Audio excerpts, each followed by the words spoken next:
4 इंसान चांद तक चले गए लेकिन चांद पे लैंड नहीं किया। 54 साल बाद ये एक हिस्ट्री क्रिएट हो गई है। We're going back to the moon because it's the next step in our journey to Mars. We need to go explore the moon. There's vast regions of unexplored areas with the coldest, darkest places in our solar system. The Artemis II mission is a test mission of the Orion space capsule. Artemis II will be the first time we put humans on this rocket.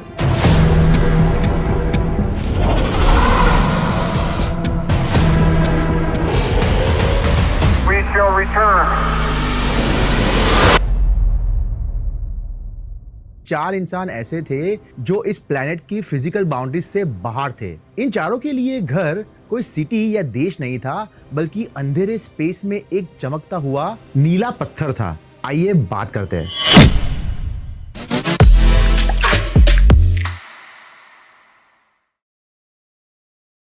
चार इंसान चांद तक चले गए लेकिन चांद पे land नहीं किया।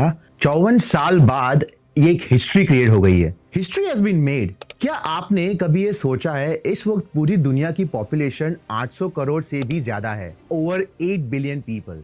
हम सब अपनी रोज की प्रॉब्लम जैसे ट्रैफिक और इंटरनेट फीड्स में बिजी है, लेकिन सोचिए पिछले 10 दिनों के लिए इस पूरी इंसानी आबादी में से 4 इंसान ऐसे थे जो इस प्लेनेट की फिजिकल बाउंड्रीज से बाहर थे। इन चारों के लिए घर कोई सिटी या देश नहीं था, बल्कि अंधेरे स्पेस में एक चमकता हुआ नीला पत्थर था। जब कमांडर रीड वाइसमैन ने वहां से कहा हेलो वर्ल्ड, तो उन्होंने देखा कि हमारा प्लेनेट कितना आइसोलेटेड और नाजुक है। 10 अप्रैल 2026 को जब सैन डिएगो कोस्ट के पास ओरायन स्पेसक्राफ्ट का सक्सेसफुल स्प्लैशडाउन हुआ, तो नासा का आर्टेमिस 2 मिशन ऑफिशियली कंक्लूड हो गया। 54 साल का इंतजार खत्म हुआ।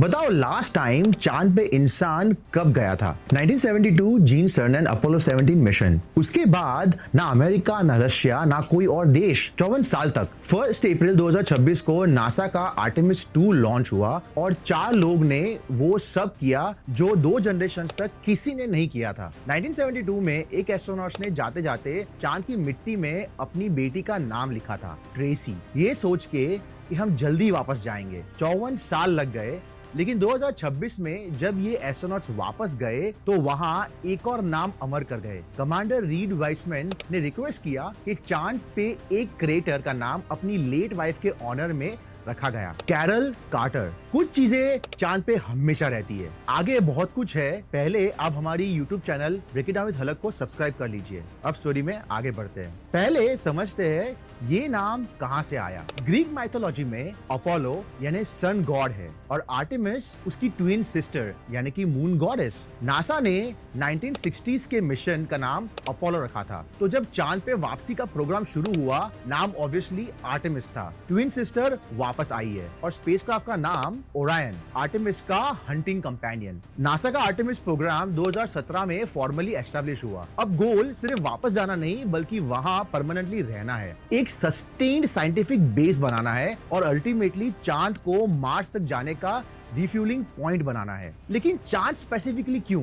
मून के साउथ पोल पे वाटर आइस कंफर्म्ड है। उस आइस से रॉकेट फ्यूल और ब्रीदेबल ऑक्सीजन दोनों बन सकती है। मतलब चांद एक रिफ्यूलिंग स्टेशन बन सकता है डीप स्पेस मिशंस के लिए। आर्टेमिस सिर्फ एक मिशन नहीं है, ये एक सीरीज है। 2022 में Artemis first, Artemis 1 uncrewed test flight launch हुई थी। रॉकेट था SLS सैटर्न 5 से 15% ज्यादा पावरफुल। री एंट्री के वक्त हीट शील्ड में अनएक्सपेक्टेड इरोजन मिली, जिसपे 2 साल इन्वेस्टिगेशन चली और फाइनली इंजीनियर्स ने ट्रेजेक्टरी मॉडिफाई करके 1 अप्रैल 2026 को आर्टेमिस 2 लॉन्च किया। आर्टेमिस 2 का काम चांद पे लैंड करना नहीं था, ये एक क्रूड स्ट्रेस टेस्ट था। सीधा सवाल सिर्फ एक था, क्या ओरायन स्पेसक्राफ्ट की लाइफ सपोर्ट सिस्टम्स ह्यूमंस को डीप स्पेस में 10 दिन तक अलाइव और हेल्दी रख सकते हैं? मैनिक्विन सेंसर से सिर्फ इतना पता चलता है, इंसान अंदर हो तो डेटा अलग होता है। Breathing, circulation, stress response, sleep, सब कुछ रिकॉर्ड होता है रियल कंडीशंस में, रियल रेडिएशन में। और स्पेसक्राफ्ट का नाम रखा गया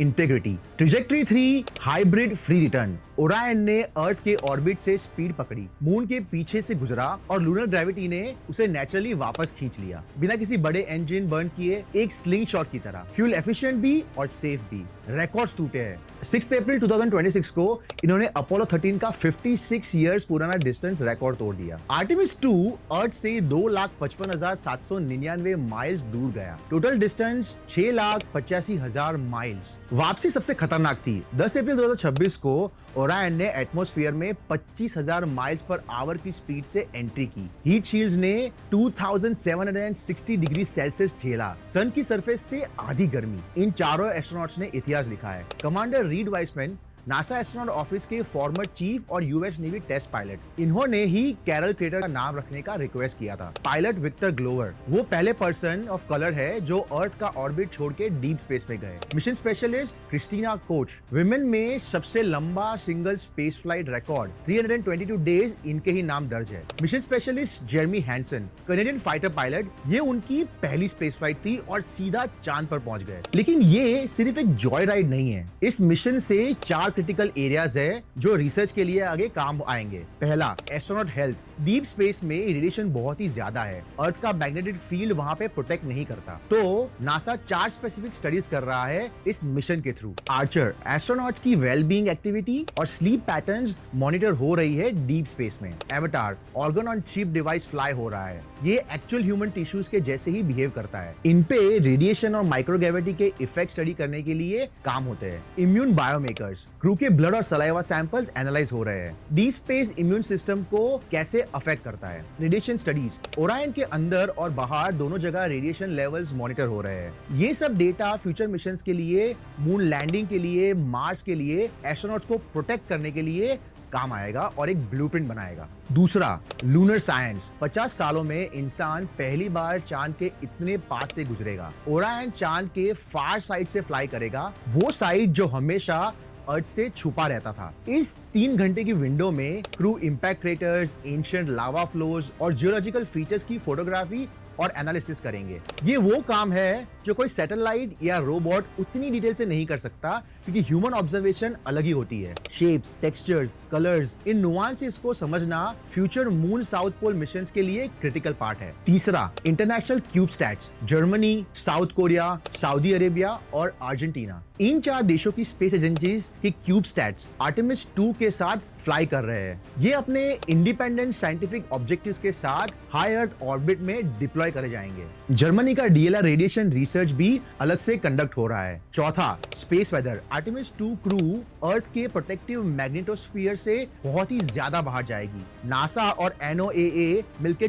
24/7 real time space weather forecasting दे रहे हैं इस मिशन को। सोलर फ्लेयर्स और कोरोनल मास इंजेक्शंस जो ह्यूमन टिश्यूज को डैमेज और इलेक्ट्रॉनिक सिस्टम्स को डिस्टर्ब कर सकता है, इन्हें ट्रैक किया जा रहा है। अगर कोई थ्रेट आए तो क्रू को एडवांस में ही वार्निंग मिल जाएगी ओरायन के अंदर प्रोटेक्टिव मेजर्स लेने के लिए। ओरायन के अंदर का सेटअप एक छोटे कैंपर वैन जैसा था। No fridge, no stove. NASA ने 189 यूनिक फूड आइटम्स भेजे थे, जिसमें से 58 टॉर्टिया शामिल थे और 5 टाइप के हॉट सॉसेस। मिशन चैलेंजिंग था। Drinking water valves, propel systems और टॉयलेट में माल फंक्शन हैंडल करते हुए थोड़ा डिफिकल्ट भी लगा था। इन 10 दिनों में एस्ट्रोनॉट्स ने ऐसी इमेजेस क्लिक की जो देखकर आपके रोंगटे खड़े हो जाएंगे। मिशन के हाफ वे पॉइंट पे अर्थ से 142,000 माइल्स दूर कमांडर वाइसमैन ने एक फोटो ली। हेलो वर्ल्ड, अटलांटिक ओशन और पोल्स पे ग्रीन अरोरास दिख रहे थे। ये व्यू 54 साल के बाद इंसान ने देखा है। जेरमी हैंसन ने बताया, we are getting a beautiful view of the dark side of the earth lit by the moon. Pilot Victor Glover ने स्पेस से एक टोटल सोलर इक्लिप्स ऑब्जर्व किया। पहली बार डीप स्पेस से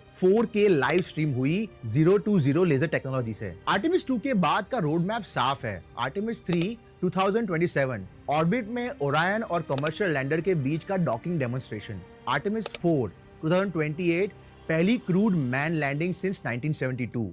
इंसान वापस चांद की सरफेस पे होगा। मैं हूं अलग, थोड़ा अलग और बहुत ज्यादा क्यूरियस। 1972 में जीन सर्नन ने ट्रेसी का नाम लिखा था और 2026 में रीड वाइसमैन ने कैरल कार्टर बनवा दिया। वो 4 लोग वहां तक अपनी यादें हमेशा के लिए छोड़ के आए। तो लाइक करो, शेयर करो और कमेंट में बताओ कौन सी चीज आपको सबसे ज्यादा हैरान कर गई। सब्सक्राइब करो ब्रेक इट डाउन विद हलक यूट्यूब चैनल को। See you in the next episode.